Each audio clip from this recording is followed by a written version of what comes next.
Good evening, everyone. First of all, thank you to all for turning up in such large numbers. It's always good to see so many Indian faces on a foreign soil.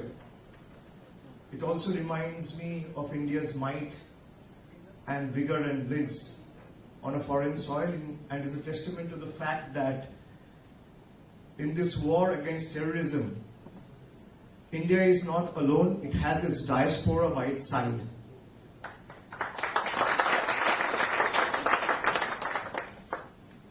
My colleague Aparajita Sarangi, she said all of you are India's ambassadors.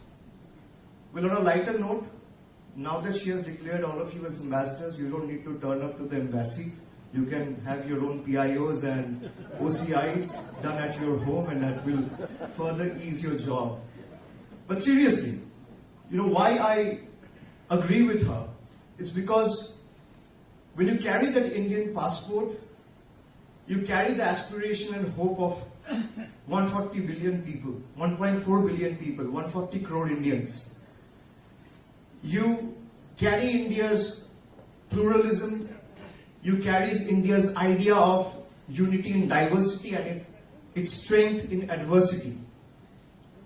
All my colleagues have mentioned what we are here for.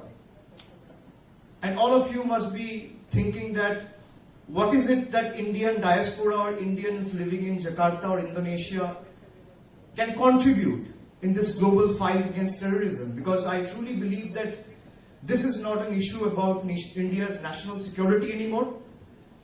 Cross-border terrorism today has turned out to be a global imperative. And all of us need to do our bit. We all need to tell the world, you can be a student, you can be studying in a school, a college, a university. If you're a student, you need to expose our neighbor and our enemy who have been hatching this kind of terror attacks time and again from the last 5 decades, have been nurturing, shielding, harboring and safeguarding terrorists. And there are enough proof available in the public domain for the world to see. We have been to different countries before coming into Indonesia. We have been to Japan, went to South Korea, we went to Singapore. Everyone that we met, everyone said, whether it's the think tanks, the strategic thinkers, leading persons from the industry, or the high government officials, everyone was on the same page that we are with India on its fight against terrorism. Make no mistake. And we all need to do our bit by raising these issues within our circles. We should raise it in the classrooms, in schools, in colleges, in our friend circles, in civic society, in boardrooms, if you're a professional. And we need to expose Pakistan. You have pictures of Pakistani high-ranking military generals who are attending meets of labeled known terrorists. I mean, what else can India offer as evidence to the world? Now tell me honestly, how many of you do you have that picture saved in your phone? How many of you sitting in this room has that picture of Pakistan army military generals attending funeral meet of terrorists saved in your phone? Whoever has saved in your phone, just raise your hand. None. This is the difference we are talking about. We all have to do our bit. We all need to know that we have to do our bit, engage and ensure that we are able to raise it, propagate it in our social media platforms, in our social handles, talking about it in our circle and exposing Pakistan. We all have been doing our bit. Look at the composition of the delegation. I might have differences with the ruling party, but I will not let my political interests come in my nation's interest. I will keep working what is in best interest of my nation. I'm going to fight the ruling party tooth and nail, and I will not budge an inch from this fight. But I will not do anything that is against my country's interests. Make no mistake. That is why precisely we are all here for. All my colleagues have said, we have seen time and again how Pakistan is trying to be the victim. Pakistan is playing the role of an arsonist and a firefighter at the same time. It is putting a building on fire, then appearing with a couple of buckets of water to show that they are the firefighter. Now we need to expose them before the world. Let's not depend on what other media publication says or carries. The proof is for everyone to see.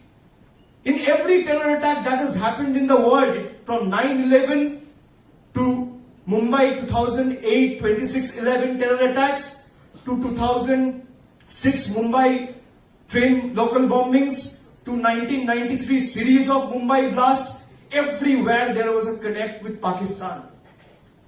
Osama bin Laden, when he was caught, he was not caught in India. He was not found in any other country. He was found in a place called Abbottabad, which is in Pakistan. Who is Hafiz Saeed? Who is Tawahur Rana? Who is Jaish-e-Mohammed? Who is Lashkar-e-Taiba running their terror camp? Where are they running their terror camps from? Now, after the Pahalgam attack, within 24 hours, there was a terror group by the name of TRF, which is the Resistant Front. They claimed responsibility for the terror attack. Who is TRF? TRF is proxy of Lashkar-e-Taiba, which is a UN designated terror organization. So Pakistan is showing to the world that we are trying to engage in talks and then trying to pull the trigger from another hand. And terror and talks cannot go together. I might belong from the opposition camp and I am a member of parliament. But I think we have been engaging with them enough and we have no problem in engaging them again and again. But terror and talk cannot go together. We need to understand this. A lot of people, especially my friends in the media, asked us, why are we not engaging in a dialogue with Pakistan? That is what precisely we have been doing from the last 50 years. Now I want the government to engage in a dialogue with Pakistan. We have been engaging.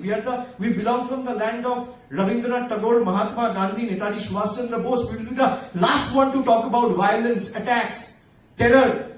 We talk about humanity. We talk about tolerance. We talk about unity in diversity.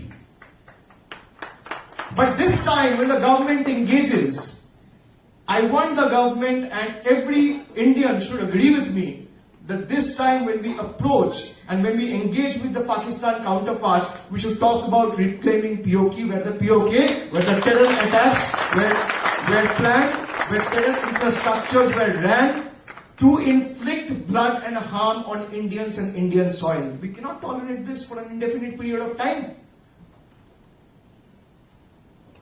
So I thank all of you. I would just like to tell all of you, just do your bit, raise it in whatever way you can. Ensure that you're able to raise it in your circles. At the same time, do your bit. Carry that picture, show it to the world. You have Indonesian friends, you have friends from other nationality, other countries. Show it. And before concluding, next time when you go to India, I want you to make a promise. Will you make it? Yes. My humble appeal before all of you. Next time when you're planning to visit India, if you're planning to visit India for 7 days, make sure you extend your trip for 3 days more. So instead of visiting for 7 days, you should visit for 10 days. If you're planning to visit for 14 days, you should extend it by another 3 days and make it 17 days. Because I know when you plan to visit India for 14 days, you have the itinerary prepared 6 months before. The first day I'll be here, second day I'll go here, third day I'll be here. So all the 14 days or 10 days that you're planning to go for are already prepared and booked.